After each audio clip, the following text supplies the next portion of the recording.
자, 위험의 자기보유죠. 자, 보유는 첫 번째, 아무 계획 없이 보유하는 거. 무계획적 보유죠. 그 다음에 두 번째부터는 우리가 이제 경상비용이라는 것은 통상적인 비용이라는 얘기죠. 매달 우리가 쓰는 비용으로 처리하는 걸 경상비용이라고 해요. 그 다음에 손실 부담을 위해서 일정한 적립금을 적립하는 방법, 이거죠. 그 다음에 자가보험, 자체보험자 이렇게 하는데 자가보험을 설명할게요. 자가보험의 형태가 가장 이게 택시회사예요. 자, 택시 300대가 있다고 한번 생각해 보죠. 내가 어떤 사람이 가지고 있다는 거죠. 그러면 2016년, 2017년 한번 보세요. 100대가 1년에 하나도 사고 안 나는 건 없겠죠. 무조건 뭐 몇 배는 사고 나겠죠. 그러면 우리 경제 계약, 이런 일반 사람들은 1년에 사고 안 나고 2년 사고가 3년 안 나도 자동차 보험 안 넣을 수가 없단 말이에요. 넣어야 되는데 이 사람은 매년 사고 나니까 자, 부가보험료 플러스 위험보험료 이코르 보험금. 근데 계약자는 이거를 자기가 낸 비용이라고 생각하고 이걸 보험금이라고 생각하니까 2006년 보니까 이게 2천만 원이었는데 이게 1,600이란 말이에요. 그러면 계약자 입장에는 손해한 거죠. 그런데 보험회사가 적자 났다고 보험료 올리니까. 그죠? 그 다음에 돈 보았더니 여기는 2,400원 냈는데 여기는 예를 들어서 1,200밖에 안 나왔단 말이에요. 그러면 이쯤 되면 이제 뭐겠죠? 이제 보험 안 난다는 얘기가 나오죠. 그래서 이 사람이 보험을 안 넣고 요 돈에 해당되는 거를 기금을 쌓아놨다가 사고 처리하는 거죠. 근데 이 기금을 쌓는 것이 뭐냐면 통계를 이용한다는 거죠. 사고 발생률과 한 사고당 평균 보험금을 이용해서 보험료를 산출해서 자기가 기금을 쌓아놓고 있는 거니까 마치 자기 스스로 보험하는 거죠. 그래서 자가보험은 자기 스스로 보험하는 거. 자, 자체보험회사는 보험자회사라고 그랬죠.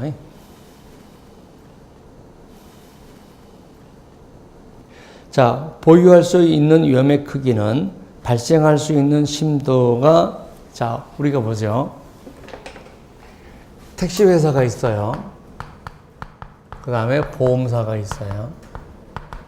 자, 대인은 보험을 안 낼 수가 없죠. 근데 자가보험을 하는 건 뭐냐? 차량 손해. 손해가 나봐야, 큰 손해가 나봐야 1,000만 원, 1,500이라는 얘기죠. 그래서 택시회사는 자체 내에 정비공장을 써놓고 웬만한 사고 나면 돈 받아서 지가 처리해버리죠. 그래서 대인사고 같이 위험이 큰 그런 경우는 자가보험으로 할 수가 없다. 이런 얘기죠. 자, 기업의 재무 능력이 커지면 예를 들어서 10대 자동차 있는 사람보다도 10,000대 자동차가 있다. 그러면 이제는 1,000만 원이 아니라 1억도 자가보험을 할 수도 있다는 거죠. 재무 능력이 커지면 담보할 수 있는, 보유할 수 있는 위험도 커진다. 자, 비용 처리에서 세금을 절약하는 효과는 없다는 거죠. 자, 보겠습니다. 무슨 말이냐면, 자, 택시회사가 있다는 거죠. 보험자가 있다는 거예요. 자, 보험료를 내버리면 이게 비용이잖아요. 그러면 택시 수입에서 비용을 빼니까 법인세를 적게 낼 수 있겠죠. 그런데 택시회사가 보유하고 있는 것은 뭐예요? 보유하고 있는, 자기가 보험료를 안 내고 보험료만큼 보유하고 있다는 건 이득을 보유하고 있는 거잖아요. 내가 돈을 보유하고 있는 거잖아요. 그러면 보유한 금액에서 사고로 나간 금액, 이게 더 많다 그러면은 세금을 적게 낼 수 있지만 이렇게 안 되면 세금이 덜 냈겠죠. 그러니까 만약 사고 안 난다. 그러면 이거는 비용 처리할 수 있는데 비용 처리가 안 된 거죠. 그래서 법인세 전략의 효과가 없다라고 하는 거예요. 그러니까 지금 법인세 전략의 효과가 없다 죽고 서놓고 뭐만 보느냐면요. 보험료만 생각하는 거예요. 보험료만 생각해.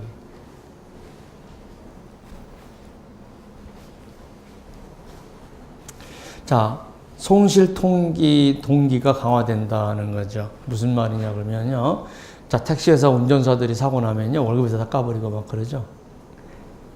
사고 내지 마라. 이런 것들이죠. 자, 현금 흐름이 양호해지냐, 현금 흐름 양호 죽고 놓고 보험료만큼을 자기가 보유하니까 현금 흐름이 양호해지고 죽고 놓고 또 투자 수익도 기대할 수 있죠. 투자 수익도 기대할 수 있다. 자, 문제 31번.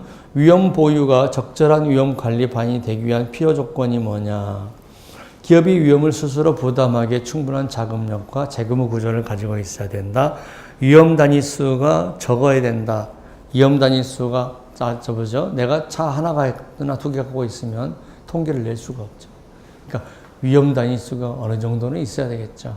그러니까 적을수록 좋은 게 아니라 위험 단위수가 많을수록 좋은 거죠. 그래서 택시 300대 가지고 있는 사람은 자가보험을 할 수 있지만 택시 2개 가지고 있는 사람은 자가보험을 운영할 수가 없어요.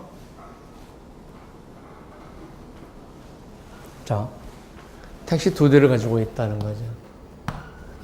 2개의 자가용이다.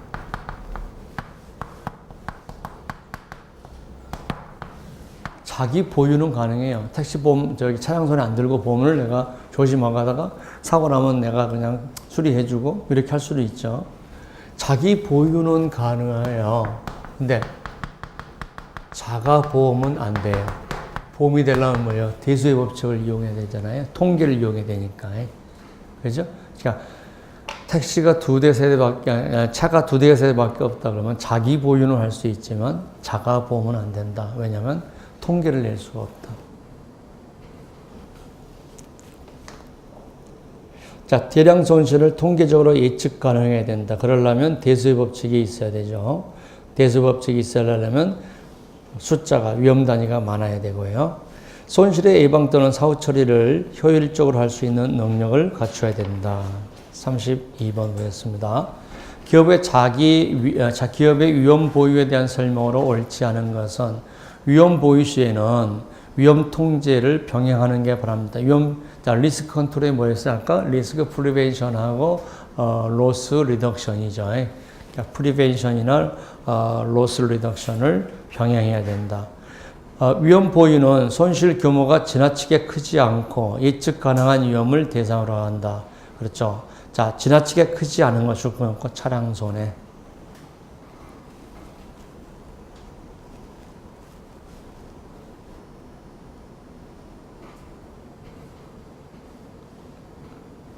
자, 위험 보유 여부에 영향을 주는 조건의 한 자가 기업의 규모다. 기업의 규모가 크면 클수록 또 재무 상태가 좋으면 좋을수록 보유할 수 있는 위험의 손해의 심도가 커진다는 거죠. 자, 4번. 위험 보유는 기업의 재무 능력과는 무관하다. 그렇지 않죠. 4번이 틀렸습니다. 자, 문제 33번. 다음 위험 보유 기법 가운데 일반적으로 소규모 손실 주소 봅시다. 자, 소규모 손실. 그러면 자, 단계 경상비용, 적립, 그 다음에 자가보험,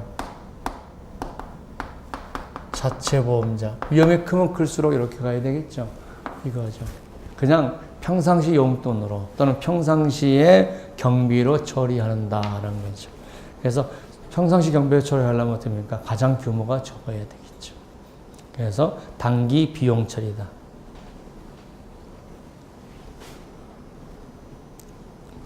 자, 다음에 리스크 속성이라는 거죠. 최악의 손실이 미미한 수준이다. 손해가 작다는 거죠. 손실의 빈도도 낮다. 어쩌다 한번 발생하는데 손해도 5만 원이야. 그러면 어떻습니까? 그냥 용돈으로 처리하죠. 자, 리스크 보유죠. 리스크 보유 중에서 경상비용으로 처리하는 거죠.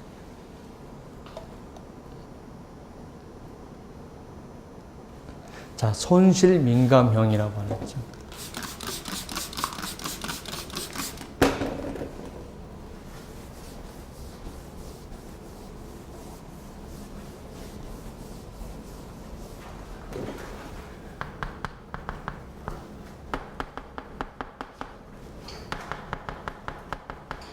자, 손실이 발생하는데 계약자 피보험자가 굉장히 민감하게 작용한다는 거죠.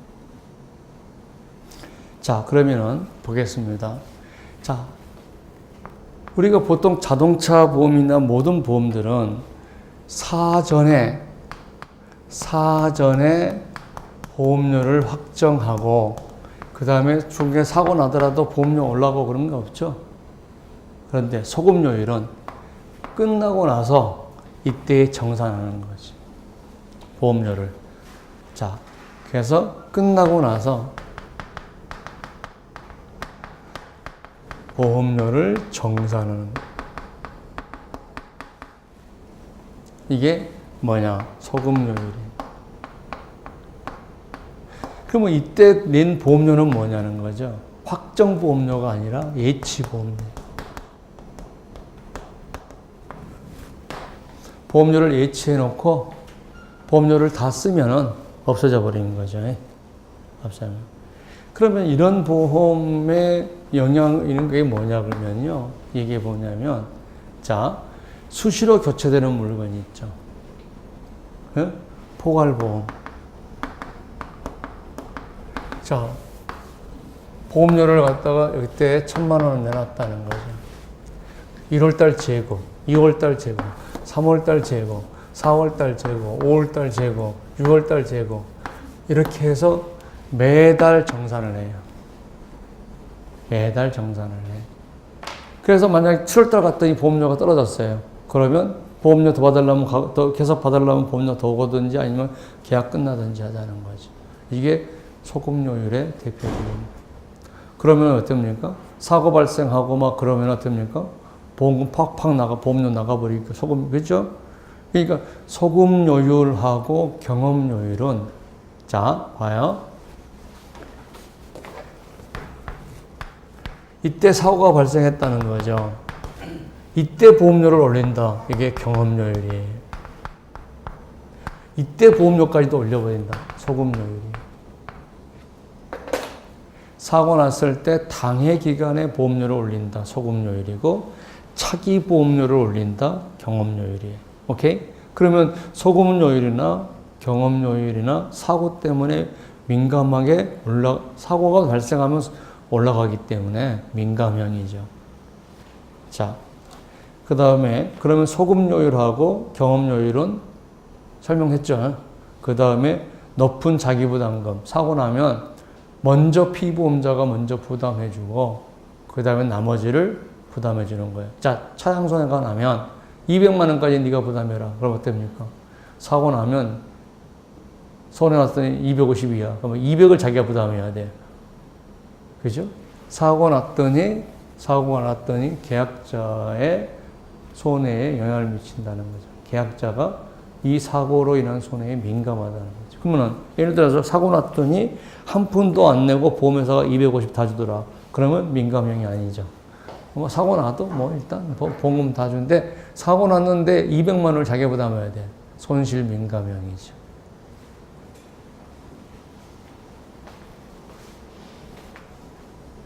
자, 손실 민감형이라는 것은 사고가 났을 때 계약자 피보험자에게 불이익을, 경제적 손실을 야기할 수 있는 거.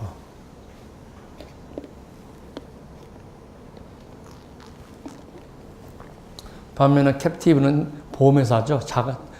캡티가 뭐예요? 종속보험회사 또는 자회사죠. 자회사 보험회사 이걸 얘기하는 거죠. 그러니까 이거는 민감한 게 아니죠. 자, 36번 보험계약자가 보험계약을 해지하는 것은 자, 보험계약을 해지한다는 거예요. 그러면 어떻습니까? 보험을 없애버리는 거죠. 그러면 위험관리 중에서 어디에 해당되느냐? 자, 보험으로 전가했다가, 자, 자동차 보험을 들었다가 중간에 해지해버렸어요. 그러면 그 위험은 누가 보유하는 거예요, 이제는? 보험 가입자가 보유하게 되는 거죠. 위험의 자기 보유에 해당된다. 해지하는 것은 자기 보유한. 해지 결과, 이제 위험을 내가 자기 보유하는 거다 하는 거죠. 자, 위험의 전가는 세 가지가 있죠. 자, 이쪽으로 와볼게요. 보험으로 전가하는 방법으로서 첫 번째, 줄 것을 놓고 확실한 위험 전가가 가능하다. 자, 확실한 위험, 보험회사가 채무 불이행할 가능성은 일반인보다는 낮다는 거죠. 그 다음에 두 번째, 위험관리 서비스를 제공받을 수가 있다. 그 다음에 세 번째, 보험사고가 발생하면 손해배상 서비스, 특히 배상책임 보험에서는요, 자, 사고 나면 내가 가서 합의절충해야 되는데 보험회사가 합의절충해 주는 거죠. 식당 같은 데서 손님이 다쳤다.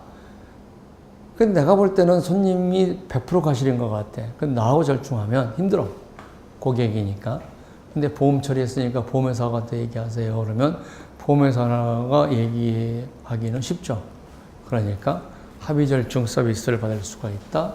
큰 위험도 담보한다는 거죠. 그 다음에 기업의 입장에서는 세금을 줄일 수 있다는 장점이 있다. 넘어갑니다. 자, 문제 37번. 손실복구 자금을 마련한 방법으로서의 위험 재무 방법 중 절세 효과를 통한 비용 전략을 기대하기 어려운 건 뭐냐는 거죠. 자, 절세 효과는 이거죠. 내가 경제 주체가 있다는 거예요. 그 다음에 보험회사가 있다. 이렇게 보험료를 지불하면 이게 비용 처리된다는 거죠. 그러면 절세 효과가 없다는 얘기는 뭐예요? 이 사람이 자기 보유. 이 자기 보유는 절세 효과가 없는 거죠. 자, 보겠습니다. 자, 캡티브는 보험회사한테 가는 거죠. 두 번째, 자, 세 번째 한번 써보죠. 세 번째, 위험 보유 그룹이라고 그랬죠.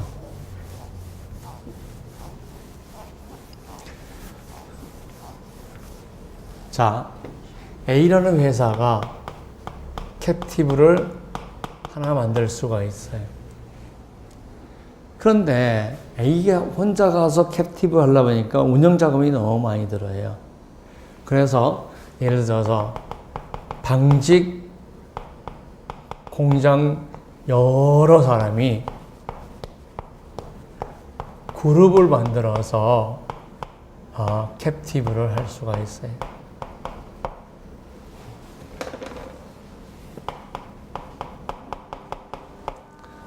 그룹을 만들어서 캡티브를 할 수가 있어요.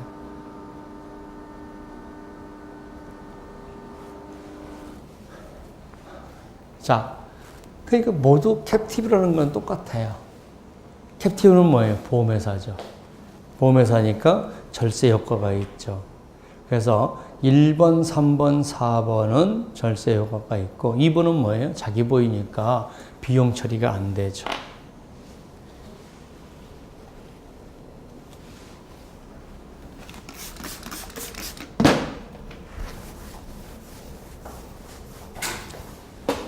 자, 문제 38번. 다음 중 보험의 특징으로 보기 어려운 건 리스크 분담, 리스크 전가, 우연적 손실의 보상, 도덕적 해이 감소가 아니라 증가죠.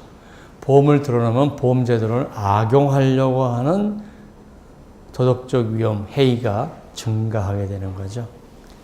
자, 위험에 우리가 보죠. 자, 개인의 입장에서 자, 리스크 폴링을 한다는 거예요. 자, 리스크 폴링은 위협을 결합하면 자동차를 가지고 있는 사람들을 모아라.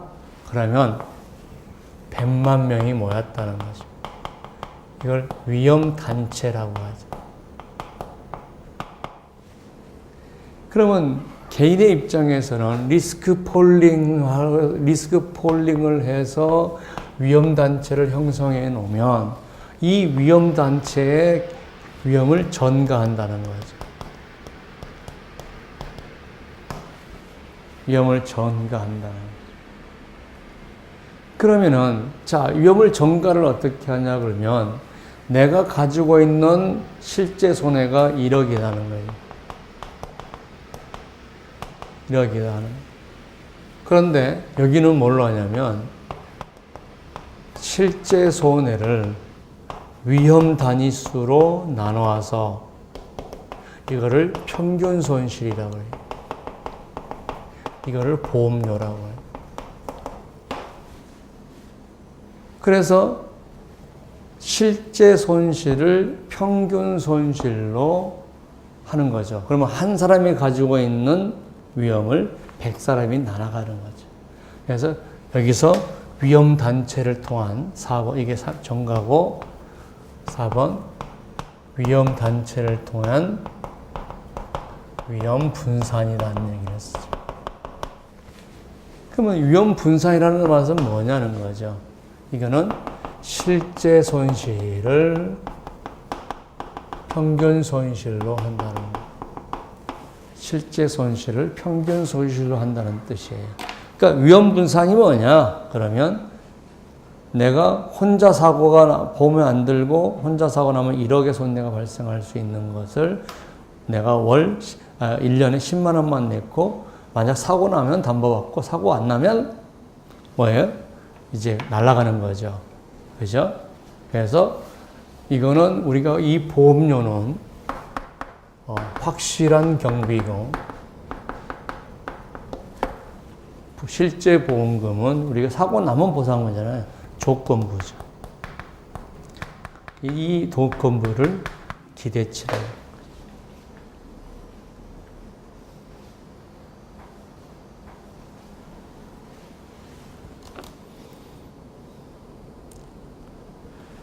자, 보겠습니다. 문제 39번. 자, 계약자 입장에서 보면 보험은, 자, 계약자 개인에서 입장에서 보면 보험이라고 하는 것은 위험 전가죠. 위험을 전가하는 거라는 거죠. 그런데 기술적 측면을 보면, 죽구서를 보면, 기술적 측면을 보면 죽구서 놓고 통계학적으로 고찰하면 같은 말로 위험단체의 입장에서 보면 뜻이에요. 기술적이라는 것은 통계를 이용한다는 뜻이니까 통계학적으로 본다면, 자, 보험은 다수의 위험 단위를 집단화함으로써 개별 계약자의 손실에 대한 불확실성을 경감하는 거죠. 개별 손실에 대한 불확실성. 이거는 뭐예요? 1억이죠, 1억. 근데 발생 확률은 발생할지 말지 모르는 거죠. 이거를 경감하는 제도라는 거죠. 그러면, 자, 보겠어요. 가장 여기서 단어가 멋진 단위는 위험 분산이에요. 근데 위험 분산이 답이 없어요. 그죠? 위험 분산이 답이 없으면 뭐예요? 자, 위험 분산이 되기 위해서 그 전제 조건이 뭐예요? 위험 단체죠? 위험 단체. 그러니까 위험 단체를 형성하려면 또 뭐예요? 위험 결합이에요. 그러니까 여기서 위험이 결합이라고 하는 것은 과정을 얘기하는 거고 분산은 결과잖아요. 그죠? 근데 지금 결과가 오히려 위험 분산이 정답인데 위험 분산이 없어요. 그러면 위험 분산하기 위한 전제 조건이 뭐냐? 리스크 폴링, 위험 결합이다.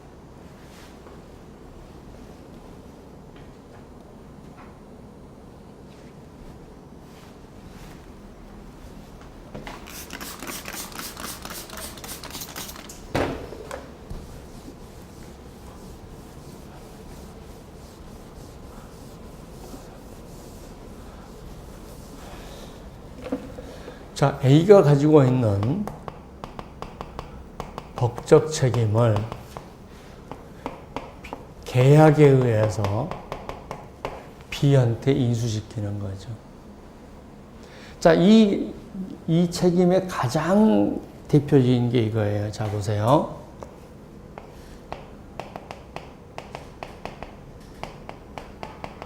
영등포 여기 있어요.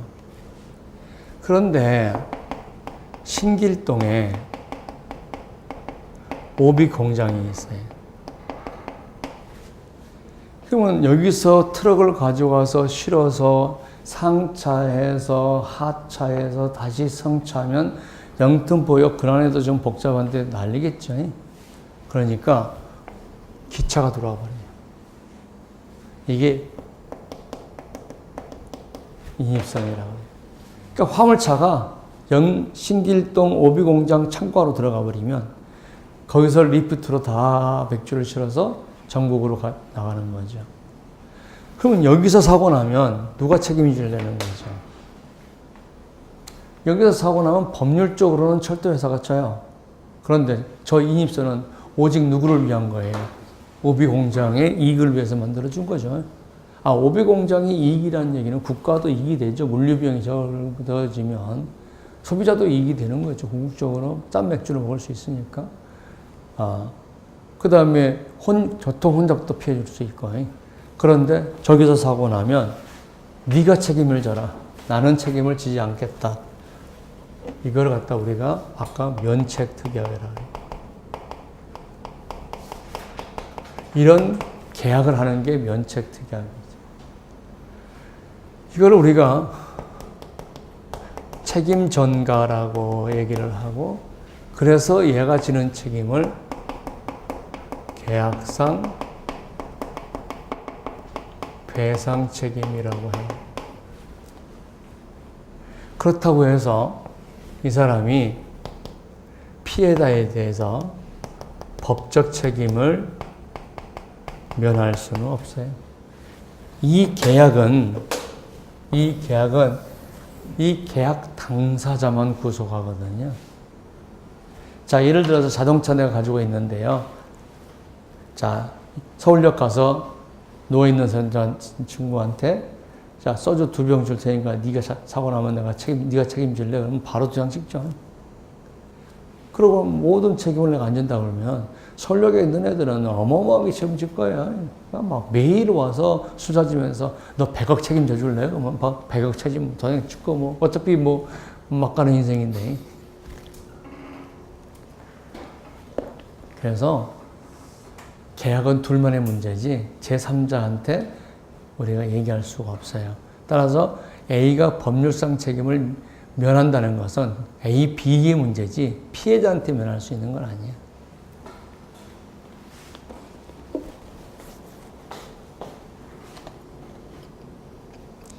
근데 계약상 책임은요, 자, 위험부담자가 만약에 위험을 부담을 안 할 수도 있죠.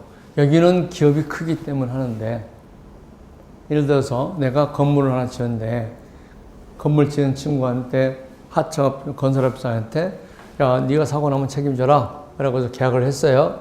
그런데 어쩌고 잘못했거든요. 4명이 떨어져서 죽었어요. 그러니까 연락이 안 돼. 그럼 어떻게 합니까? 자기 책 해가지고 일단 법적 책임을 져야 되겠죠. 그런데 보험회사가 연락 안 되고 숨어버리고 이건 안 되죠. 없는 거죠. 두 번째 어떻게 합니까? 불공정 계약이 될 수 있다는 거죠. 만약 경제 강자가 약자한테 떠밀려 버리면 이런 거죠. 떠밀려 버리면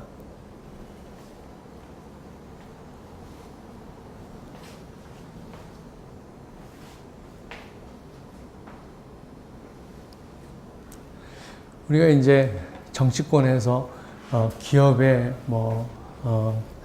민주화, 경제의 민주화 이게 참 좋은 말이죠. 근데 미사여구는 잘하는데 한 번도 실행을 안 하잖아요. 그게 뭐예요? 갑질하지 말라는 거예요. 갑질하지 마라.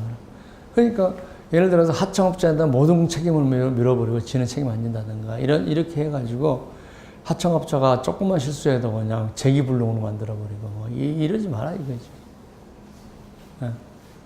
예. 근데 그거를 정부가 하루아침에 할 수가 없어. 오랫동안 우리가 관행적으로 되어 있기 때문에 오랜 시간에 시정을 해야 그게 조금씩 되죠. 자, 그 다음에 발생할 수 있는 위험에 일본 전가시킨다는 거죠. 그 다음에 인수한 자가 결과적으로 처리 안 해주면 법적 책임은 본인이 진다는 거죠. 이제 40 보겠습니다. 다음 위험관리 방법으로 보험의 장점이라고 볼 수 없는 것은 발생 빈도가 낮고 규모가 큰 위험 손실 관리에 적합하다. 맞습니다. 손실 복구 자금을 신속히 확보할 수 있다. 맞습니다. 기업의 잠재적 파산 비용을 줄일 수가 있다. 맞습니다. 손실 예방 동기를 강화시켜준다. 보험에 들었기 때문에 보험회사 충분히 보상을 받는다는 이유 때문에 부주의할 수 있죠. 그죠? 그래서 손실 예방 동기를 약화시키죠. 손실 예방 동기를 약화시킨다. 이거로 부주의하다는 거죠. 문제 41번. 피보험자에게 위험 전가에 대한 설명으로 타당하지 않는 것은 거대 위험 전가가 어렵다. 위험 부담자가 책임을 이행하지 않을 가능성이 있다. 법원에서 불공정 계약이다. 떼서 무효라고 판정할 수도 있다 하는 것은 발생할 수 있는 위험의 전부를 아니다. 일부, 극히 일부만 전가될 수가 있죠. 자, 보험자와 피보험자 간의 위험 분담. 시험 문제 잘 나오죠.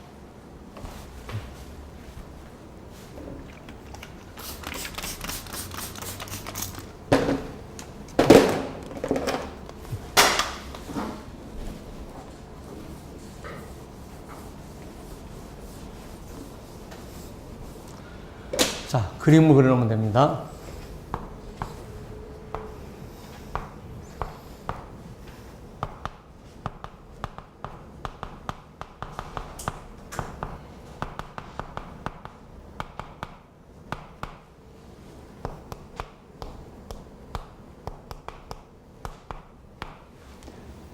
자, 디덕터블을 공제 면책,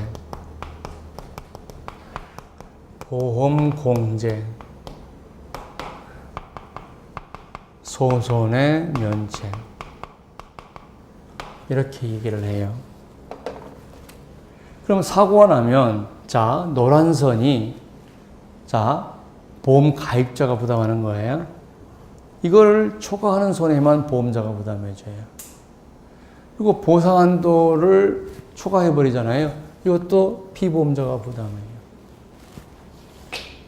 자, 그런데 이거의 일부라도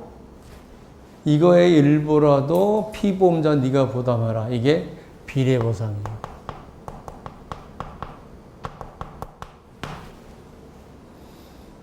그 다음에 공동보험조항. 자, 1번, 2번, 3번, 4번.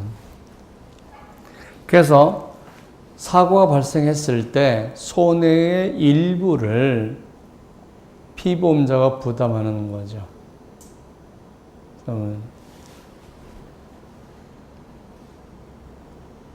자, 네 가지 있죠. 자, 그러면 이게 100만 원이라고 한번 생각해 보죠. 자, 이게 우리나라에서 보험 금액이 4억이라고 하는 거예요. 이게 6억이라고 해요. 그러면 자, 예를 들어서 손해가 발생했다. 그럼 100만 원까지는 네가 먼저 부담해라는 거죠. 자, 100만 원을 초과했어요. 초과해서 자, 이쯤 왔어요. 이제 손해가. 그러면 이 공간에 있으면 이렇게 되는 거죠. 비례보상하거나 우리가 공동보험이 되는 거죠. 근데 손해가 여기까지 올라가 버렸어요. 그러면 어떻습니까? 요거는 네가 부담해라는 거죠. 이거는 네가 부담해라. 그러니까 다시 말해서 손해가 보험금액 밑으로 오면 이렇게 하는 거고, 손해가 보험금액을 초과해 버리잖아요. 그러면 이 부분은 이거는 내가 보험자 부담해 줄 테니까 이것과 이거는 네가 부담해라 하는 거죠. 자, 보겠어요. 디덕터블 먼저 부담하죠. 디덕터블 부담해요. 그 다음에 손해가 보험금액 밑에까지 오면 이걸 적용해요. 손해가 보험금액 이상 가버리잖아요. 그러면 보험 가입자가 부담하고 보험자가 부담하고 보험 가입자가 부담해라 이렇게 되는 거죠.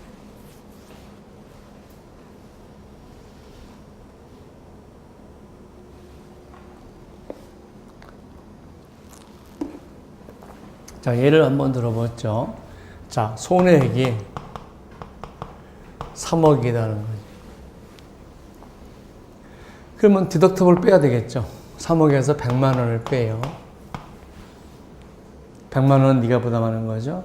곱하기 봤더니 지금 보험 금액이 4억인데 보험 가액이 6억이에요. 그러니까 6분의 4만 해준다. 비례보상이죠. 근데 손해액이 5억 났어요. 5억이에요. 그러면 100만 원 뺀 나머지를 부담해 주는 거죠. 그러면 결국은 3억 9,900만 원을 부담해주고 나머지 5억 중에서 2억은 다시 피보험자가, 요거는 피보험자가 부담해주고 요거는 보험자가 다 부담해주고 요거는 피보험자가 부담해주는 거죠. 그러니까 그림을 보고 빨리 생각하면 돼요. 자, 디덕터블은 먼저 부담하는 거죠. 보상 한도를 초과하면 보상 한도까지는 피보험자가 부담해줘요. 보험자가 부담해줘요. 그 다음에 한도를 초과하는 것은 보험 가입자가 부담해줘. 한도 밑에 손해가 나면 이때 비례보상이나 공동보험 조항이 적용된다. 오케이? 자, 그러면 디덕터블, 비례보상, 공동보험 조항, 보상 한도 초과 손해는 보험자니까 또 부담하는 거죠.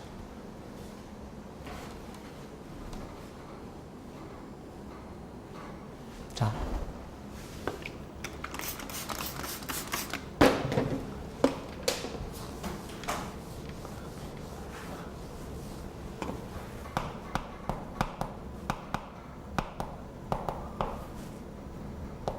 자, 공동보험이라는 단어는 두 가지로 써요. 자, A 보험사, B 보험사. 즉, 두 개의 보험회사가 하나의 위험을 공동으로 인수했다는 거죠. 하나의 위험을 공동으로 인수했다. 이때 공동보험조항은 어떻게 분담할 것이냐는 거예요. 그래서 이때 공동보험조항은 이꼬로 분담조항이에요. 근데 공동보험을 보험자와 보험 가입자가 위험을 우리가 공동으로 인수하는 경우죠. 그러면 보험 가입자하고 보험자가 위험을 공동으로 인수하는 방법은 네 가지예요. 하나는 디덕터블, 하나는 보상 한도를 초과하는 손해를 피보험자가 부담하는 거죠. 그 다음에 비례보상하고 공동보험 조항이 있죠. 그러니까 보험자와 피보험자 간에, 보험자나 보험 가입자 간의 위험을 공동으로 보유하는 네 가지 방법 중에서 하나가 공동보험 조항이죠.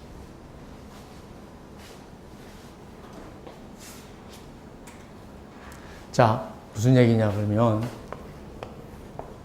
보험 금액을 넣어놨는데 실제로 보험 가액은 미평가니까 사고 나서 평가를 해보니까 보험 가액이 이만큼이잖아요. 그러면 이게 6억이고 여기에 4억이. 자기는 4억 정도밖에 안 된다고 생각했는데 실제로 폐액이 6억이 되는 거예요. 그럼 비례보상을 하잖아요. 근데 내가 6억이라는 걸 알고 비례보상을 하기 위해서 비례보상을 넣었으면 상관없는데 내가 비례보상을 다 하기 싫어서 내가 충분히 넣는다고 넣었는데 비례보상이 되면 이거는 이 사람은 예측 못하는 손해가 발생하겠죠. 그러니까 보험 금액이 보험 가액의 몇 % 이상이 되면, 그죠? 이걸 요구 보험 금액이라고 그래요. 또는 요구 부보 비율이라고 써요. 자, 80%다. 그러면 만약에 68에 48, 4억 8천 이상이 되는 거죠. 만약 60%다. 그러면 66, 36, 3억 6천 이상만 되면 보험금액이 실손보상해 주겠다. 실제로 손을 다 해주겠다는 거죠. 그러면은, 자, 만약 70%로 했다 생각해 보죠. 그러면 6, 7에 40이잖아요. 자, 4억 2천이 되면 다 해주겠다 그랬는데 4억밖에 안 됐잖아요. 그러면 2천 부족한 거잖아요. 그러면, 자, 내가 전손해를 다 해준다고 했어요. 네, 4억 2천이면. 근데 넌 4억밖에 안 들었다. 그럼 얼마 줄 거냐는 거잖아요. 비례적으로 해야 될 거 아니에요. 이거일 때는 100% 주는데, 이거 한다고 해서 6억하고 비교해서 2억 부족하다고 하면은 안 되죠.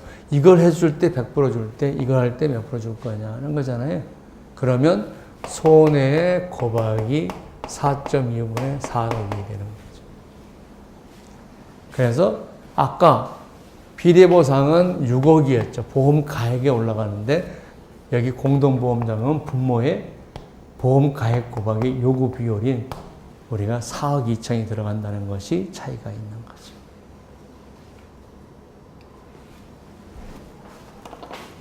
자, 나중에 이것도 공부합니다. 자, 보겠습니다. 42번 문제. 피보험자와 보험자 간의 위험을 분담하는 제도가 뭐냐 하는 거죠. 자, 첫 번째가 공제면책이죠. 두 번째가 비례보상이죠. 세 번째가 그 다음에 공동보험조항이죠.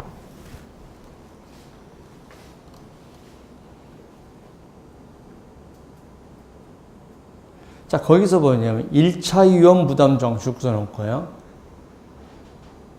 1차 위험 부담 조항은 보험자가 모두 보상해주는 조항입니다. 그걸 우리가 실손보상이라고도 하죠. 실제 발생한 손해는 다 준다는 거죠. 자, 보험 가액이 이만큼이고 보험 금액이 이만큼이라는 거예요. 그래서 6억이라는 거죠.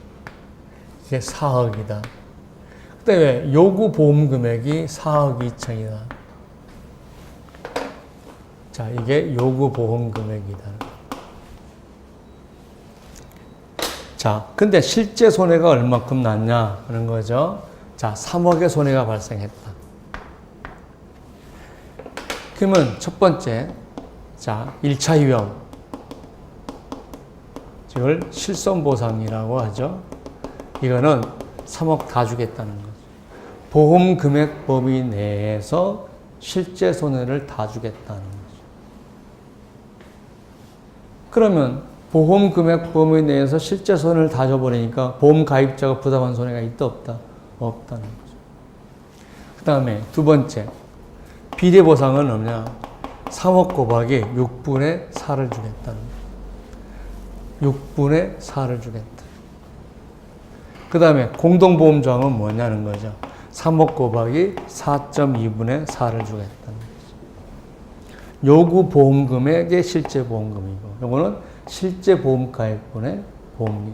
비례보상은 여기 6억을 주는 거고, 요구 보험비율 실손보상, 공동보험장은 요구 보험기업 4억 2천을 주는 거죠.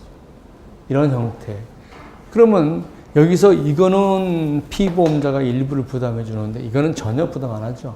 그래서 공동보험, 보험자와 피보험자 간의 위험 분담 제도가 아닌 것은 뭐냐? 그래서 보험금액 범위 내에서 손해가 발생할 경우에 1차 위험 부담 조항은 보험자가 전부 보상한다는 조항이에요. 자, 보험자가 먼저 보상한다. 다음 중 일부 보험의 유형으로 옳지 않은 것을 원하는 자, 일부 보험 그러면 지금 자, 여기서 일부 보험이라는 것은 이거죠.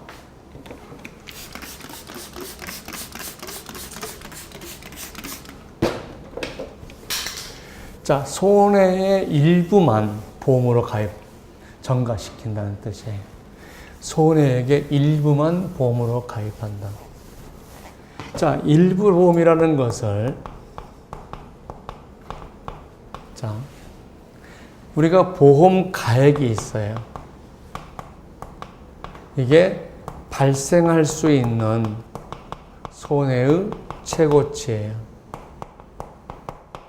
근데 보험 가액이 6억일 때 보험 금액이 4억이요.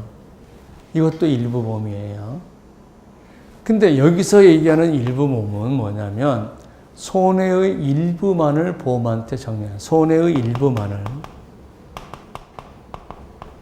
보험으로 전가한다는 의미입니다. 그러니까 아까 문제하고 똑같은 거죠. 보험회사하고 보험 가입자가 위험을 분담하는 제도가 뭐냐? 위험을 공유하는 제도가 뭐냐? 하는 거죠. 그러면은 우리가 여기서 일부 보험은, 자, 보험자와 보험 가입자 간의 위험을 공동으로 인수한다, 위험을 공동으로 보유한다, 그죠? 그 다음에 위험을 공동으로 인수한다, 위험을 공동으로 보유한다. 같은 얘기라고 지금. 일부, 지금 보험자가 피보험자가 가지고 있는 위험의 일부만을 담보한다는 거죠. 그러면 양쪽에서 보유하겠죠. 그러니까 공동으로 보유하는 거나 똑같은 거죠. 같은 얘기죠. 자, 그래서 뭡니까? 공동보험. 자, 그 다음에 보험 공제는 디덕터블이죠.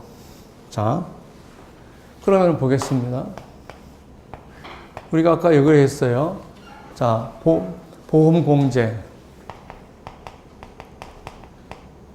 됐죠. 그 다음에 뭐예요? 책임 상한. 책임 상한을 초과하는 손해는 자기가 부담하잖아요. 그 다음에 여기 있는 게 뭐였어요? 아까 일부 보험하고 비례 보상하고 공동 보험 조항이었죠. 그죠? 아까 디덕터블, 비례 보상, 공동 보험 조항, 그 다음에 보험 보상 한도 초과 손해죠. 거기서 공동 보험은 여기를 얘기하는 거예요. 공동 보험 조항. 그러니까 공동보험이 두 가지 의미가 있다 그랬죠. 보험자와 보험 가입자 간의 위험을 보유하는 거하고 두 개의 보험회사가 보유하는 거, 두 개가 있는데 여기서 공동보험은 보험 가입자하고 보험자가 위험의 부담이다는 거죠.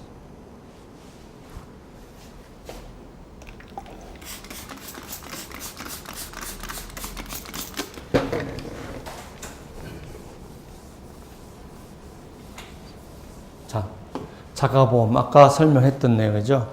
경제주체가 자기가 위험을 보유하는데 보유하는 방법으로 통계를 이용한다는 거죠. 그래서 보험료 상당액을 기금을 적립했다가 사고가 나면 그거를 가지고 처리하는 제도다. 자, 그래서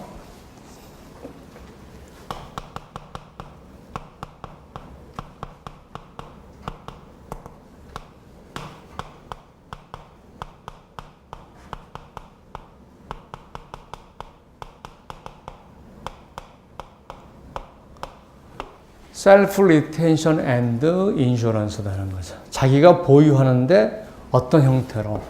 보험의 형태로 보유한다. 그러니까 보험의 형태라는 것은 뭐냐? 통계를 이용해서 예측 보험료를 산출하고 기금을 형성해서 사고를 처리한다. 이게 보험이라는 거죠.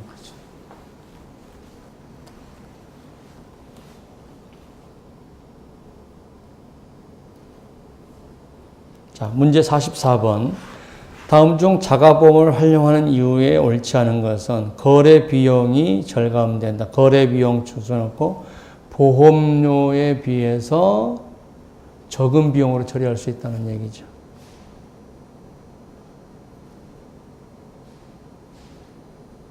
자, 보험으로 안 가고 보험료만큼을 내가 보유하기 때문에 현금 흐름이 좋아지겠죠. 보험회사의 인수거절 당할 위험이 없죠. 자, 2번 볼게요. 손실통제 비용이다 하는 거죠. 자, 보겠어요? 자, 위험관리를 지가 해야 되죠. 자기가 해야 되죠. 그러니까 위험관리 비용이 들어간다는 거죠. 그러면 한번 보겠습니다. 자, 우리가 자가보험을 이용할 때, 자, 보험으로 위험을 전가시키는 것에 비해서 보유하는 것이 이익이다는 거잖아요. 이익이다. 그럼 어떤 이득이 있을까 하는 거죠. 여기 안에는 보유함으로써 비용도 발생할 수 있죠. 근데 보유함으로써 이득이 발생할 수 있다는 거. 이게 많으면 되는 거죠. 그러니까 지금 손실통제 비용이 들어간다는 것이 단점이죠. 그렇지만 손실통제 비용이 들어가는 것이 전체적으로 자가보험을 선택하지 않는다는 뜻은 아니죠. 이거에 비해서 훨씬 더 이득이 있다면 우리가 보유하겠죠. 자, 그래서 손실통제 비용 죽고서는 위험관리 비용이에요. 위험관리를 이제는 스스로 해야 된다.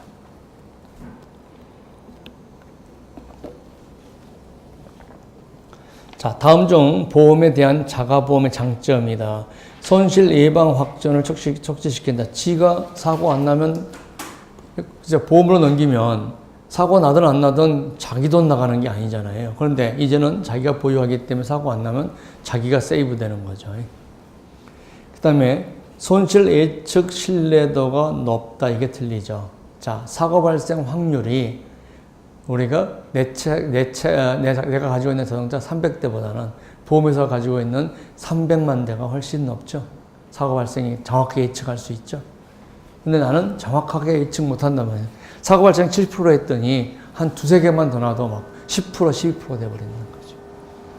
자, 거래 비용 절감한다. 축구선언과 보험료를 다운시킨다 하는 거고, 현금 유출이 없다. 맞는 거죠. 그래서 손실의 예측 신뢰도가 높다. 이게 틀립니다.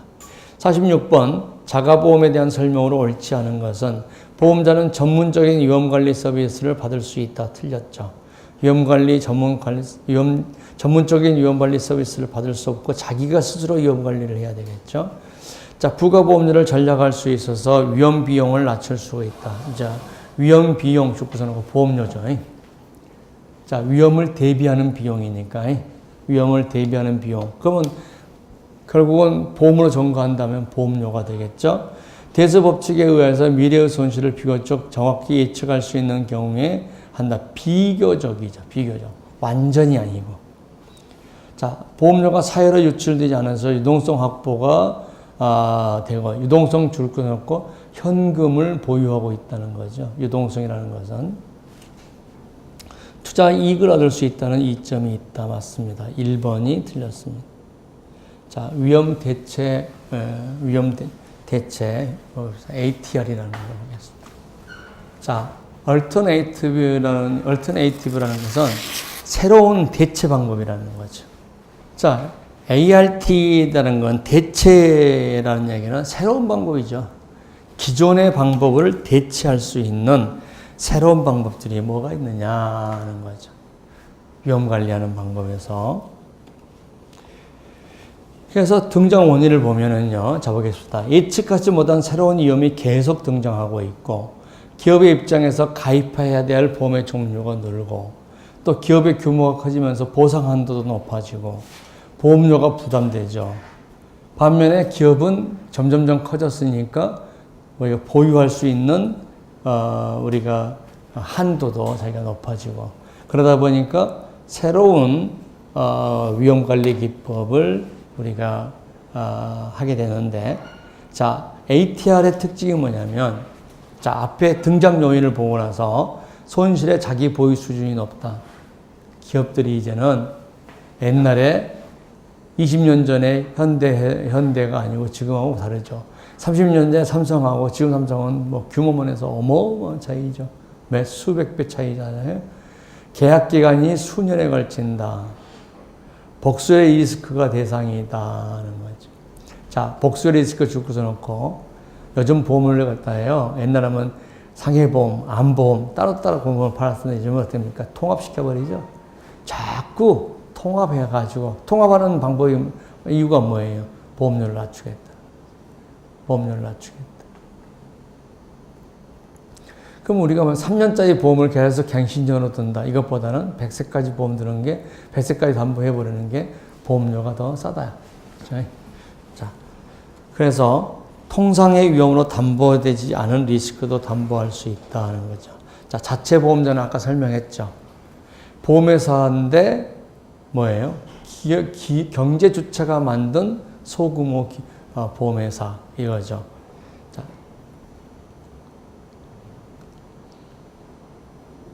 자, 설립 장점을 볼게요. 경제주체가 기존 보험회사에게 보험금을 지급할 때는 부가보험료 이렇게 되죠. 위험보험료 플러스 부가보험료를 지출해야 되는데, 자, 이 부가보험료가 예를 들어서 100억이다는 거. 너무 많아요? 그러면 20억이라고 하면 생각해요. 20억. 근데 이제 K라는 그룹이 자체 보험회사를 만들어서 넘길 때 이 자체 보험회사가 운영하는 게 예를 들어 1년에 5억이다. 그러면 어떤 문제가 생기죠? 이제 자체 보험회사를 설립한 게 15억의 이득을 얻으니까 보험회사를 설립하려는 거예요. 그래서 자체 보험회사를 설립하는데 부서 하나예요. 말만 보험회사예요. 그 회사에 안에 있는 사무실 조그만 거 하나 내놓고 거기다가 예를 들어서 T보험 주식회사라고 해서 만들어 놓고 직원 한 2명 넣고 거기서 자기 보험만 처리하는 거죠.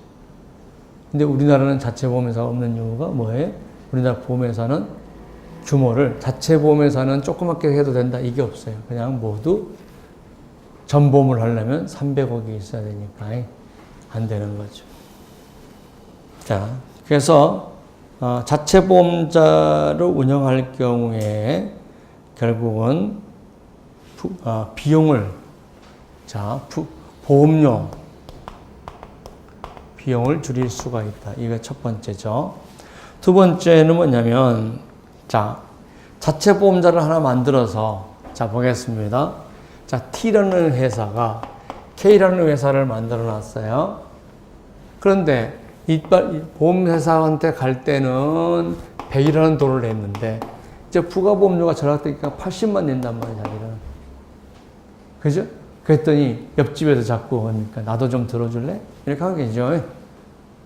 나도 좀 들어줄래? 그랬더니 어떻습니까? 그래, 그러고 들어준다는 거죠. 자체 이익도 실현할 수 있다는 거죠. 그 다음에, 그러다 보니까 옛날엔 T원, 만약 여기서 자기 보유했을 때는 T밖에 없었는데 여러 사람이 보험을 들게 되니까 이제 규모가 커지겠죠. 규모가 커져요. 규모가 커지니까 대수의 법칙을 이용할 수 있어서 수학적 위험이 감소한다는 거죠.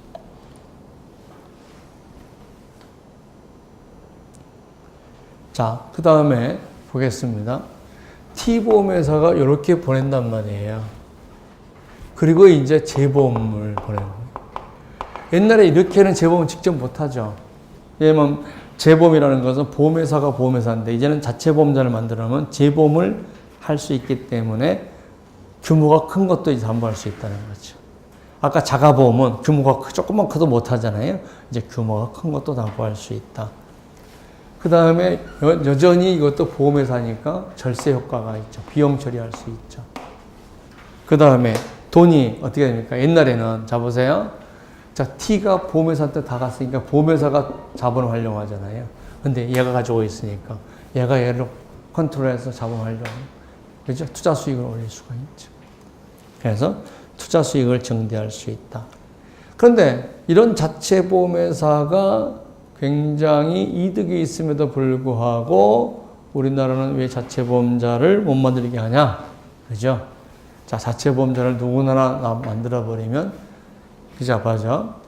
중국이다, 미국이다, 이렇게 규모가 크고 전 세계적인 기업들이 많이 있을 때는 자체 보험자가 빠져나간다 하더라도 보험회사가 큰 영향을 아마 치지 않는데 한국에서 자체 보험자를 만들어라. 그래서 웬만한 기업들이 다 자체 보험자 만들어버리면 한국의 시장이 너무 좋기 때문에 보험회사가 건전한 육성을 못하니까 자체 보험을 좀 우리가 허용을 안 하고 있는 거죠. 우리나라는. 그렇죠. 자체 보험은 굉장히 이득이 있는 거죠.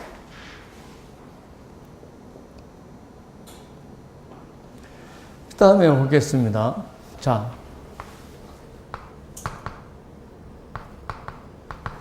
필리핀이 있다는 거죠. 그리고 이제 여기다가 다국적 기업을 하나 하고 싶다는 거예요.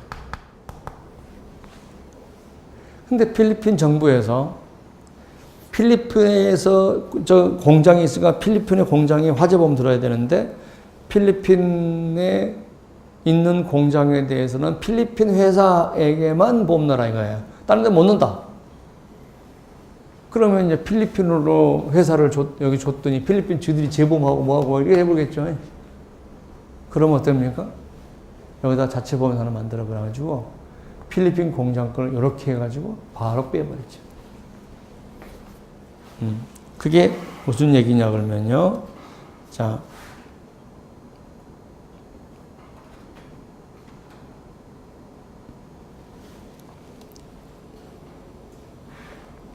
저기 국제거래상의 이점이라고 하는 것이 있어요. 동그라미 4번에 국제거래상의 이점, 이게 무슨 얘기냐면은 각 나라마다, 우리나라도요, 우리나라도 우리나라에 있는 물건에 대해서 우리나라 보험회사에게만 보험을 넣으라고 돼 있어요. 그러니까 되게 큰 기업의 입장에서는 우리나라한테 보험 다 줘버리면 부가보험료 다 뺏기지도 못 뺏기지도 다 이렇게 될 거 아니에요. 큰 규모를 만들었을 때, 그럴 때, 그러면 그 필리핀이라는 나라에 자체 보험회사를 설립할 수 있냐? 설립할 수 있다. 근데 설립하는데 얼마 드니까? 한 2억 든다. 그럼 자체 보험회사 설립해가지고 보험 들어놓고 바로 빼버리죠. 이게 국제거래상의 이점이라는 뜻이에요. 자, 캡티브를 보겠습니다.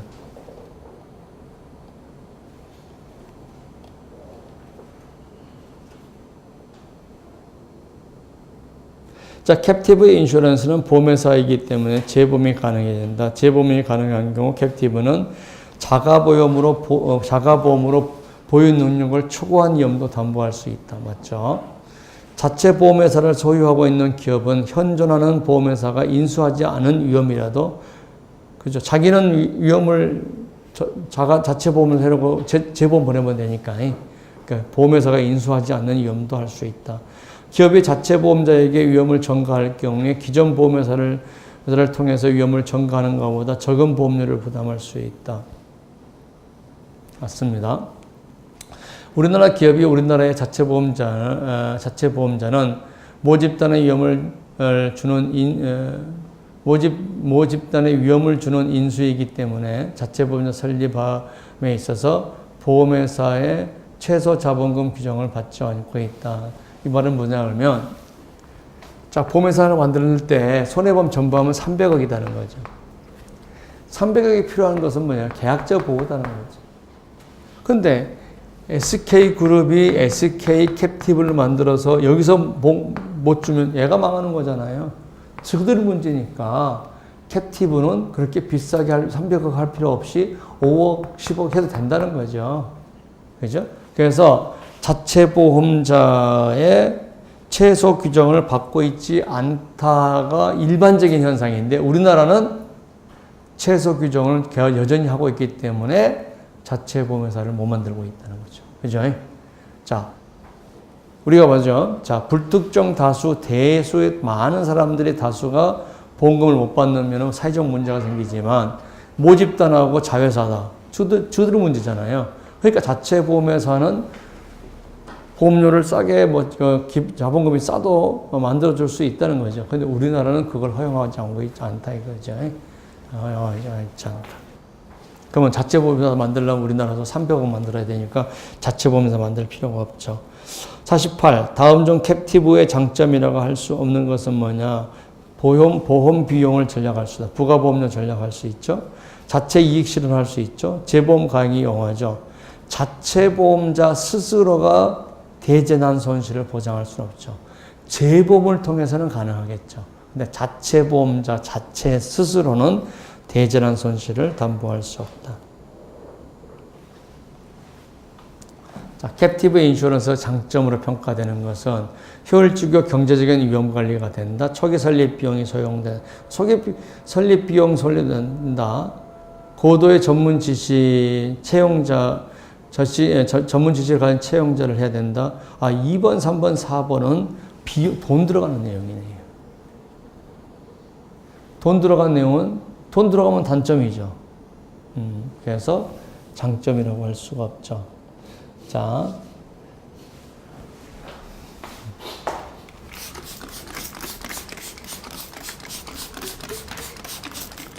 우리가 캡티브를 했어요. 그 다음에 한정 재보험 리스크를 하겠습니다.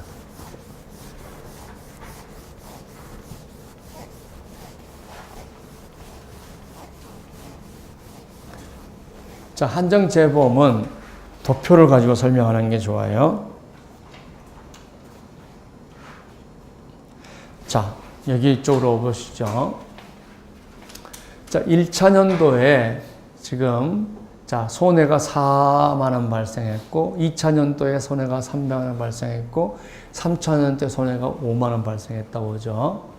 자, 근데 자 보겠어요. 1차년도에 보험료 600만 원을 냈어요. 그러면 자, 사업비 10% 사업비를 재보험회사가 사업비를 거기서 뺀다는 거죠. 저 사업비를 가지고 재보험회사는 운영하는 거예요. 그러면 이제 5만 4천 원이 남았죠. 6천을 뺐으니까 거기에 이자를 더해준다는 거죠.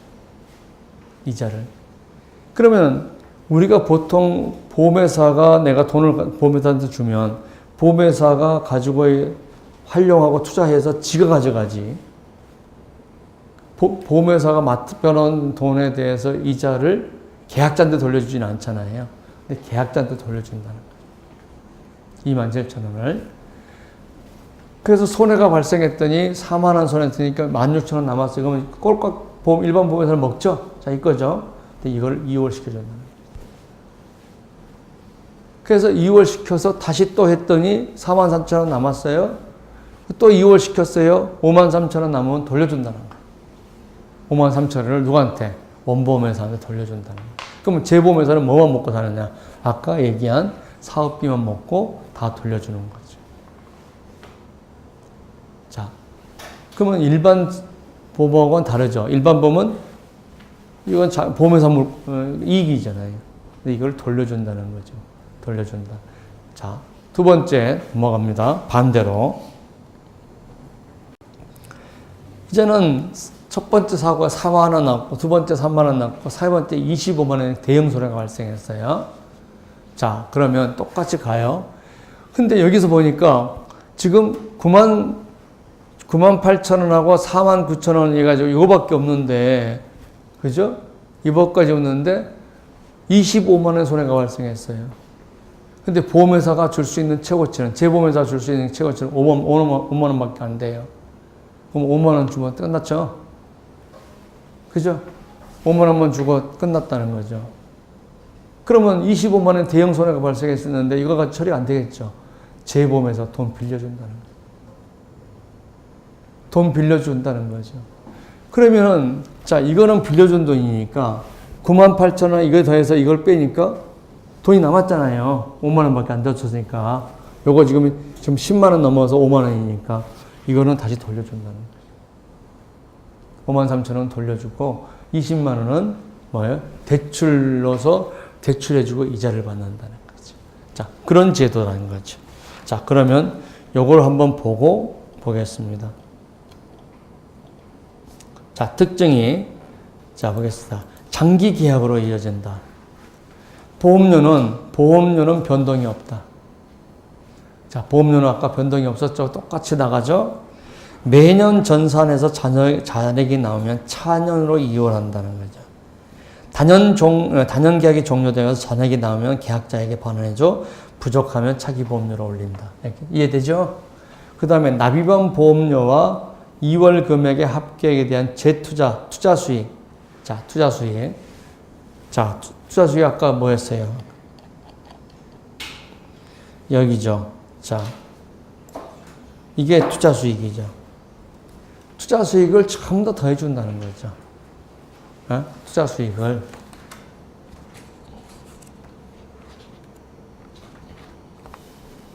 자, 납입한 보험료와 2월금의 합계에 대해서 투자 수익을 누구한테 돌려준다? 보험 계약자에게. 그러니까 투자 수익 가지고 보험료하고 투자 수익을 합쳐서 지급재원으로 사용하고 지급재원이 남으면 돌려준다는 거죠.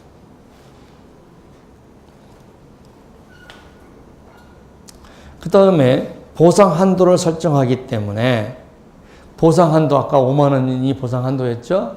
근데 25만 원 손해가 발생하면 5만 원밖에 안 주죠.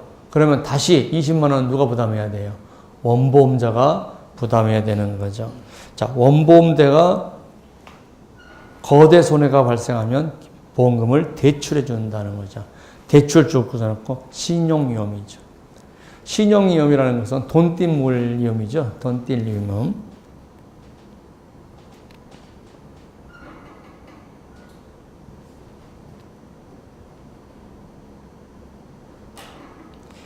자, 그러면 한정재보험이란 말은 어디서 나오냐는 거죠. 자, 한정재보험이란 말은 어디서 나오냐. 이거 봐죠. 자, 여기 보세요. 원보험자가 있고 재보험자가 있다는 거죠. 재보험자가 있는데 5만 원까지만 해준다는 거죠. 그죠? 그러면은 5만 원의 손해가 넘어가면 이거는 보상 안 해주죠. 그죠? 이게 5만 원이 한정이에요. 무슨 말이에요? 보상 한도가 한정되어 있단 말이에요. 그죠? 한정재보험이라는 거.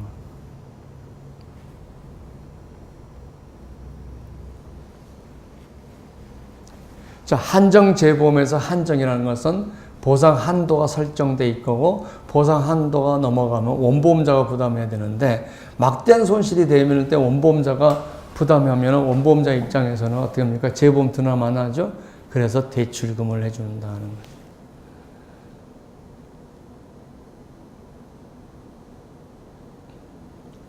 자, 한정재보험은 원보험자와 재보험자가 리스크도 분담하고 수익도 분담한다.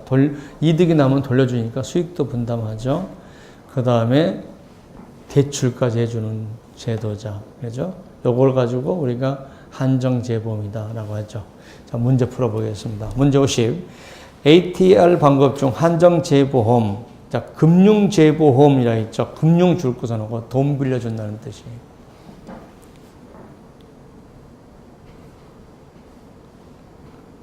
그러니까 재보험 하면서 뭡니까?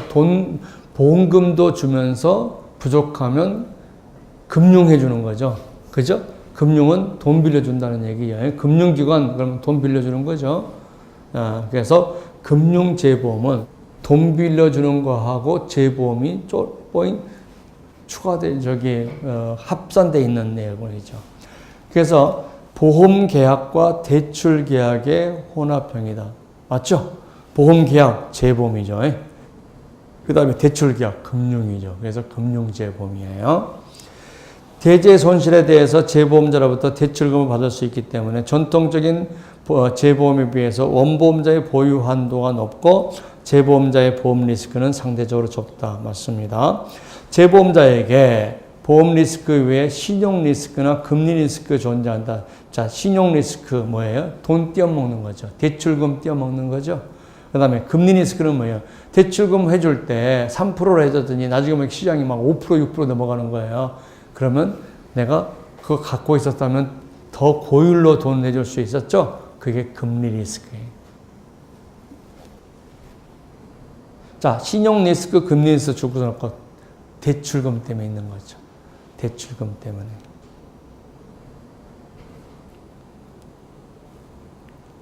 자, 원보험료의 투자 수익이 보험료 산정 시 명시적으로 반영되지 않는다. 틀렸죠? 반영되죠. 투자 수익을 보험료에 반영해서 차기 보험료에다가 누적시켜주고, 그죠? ATR 방법 중 한정재보험에 대한 설명이다. 맞지 않는 것은 전통적인 보험계약에 비해서 장기계약을 의지한다. 맞고, 보험자가 보험 인수했다는 수익을 계약자에게 이전한다. 맞고, 장기계약금으로 거래 비용이 증가되어 틀렸네요. 장기계약이기 때문에 거래 비용이 감소되죠. 계약자가 보험자에게 지급하는 보험료가 변동된다. 매년 변동되지 않는다라고 하는 거죠. 보험 계약 기간이 종료해서 재계약이 이루어질 때 전계약의 손해율의 잉여기입이 차기 보험 계약에 반영된다. 맞습니다. 오늘 여기까지 하겠습니다.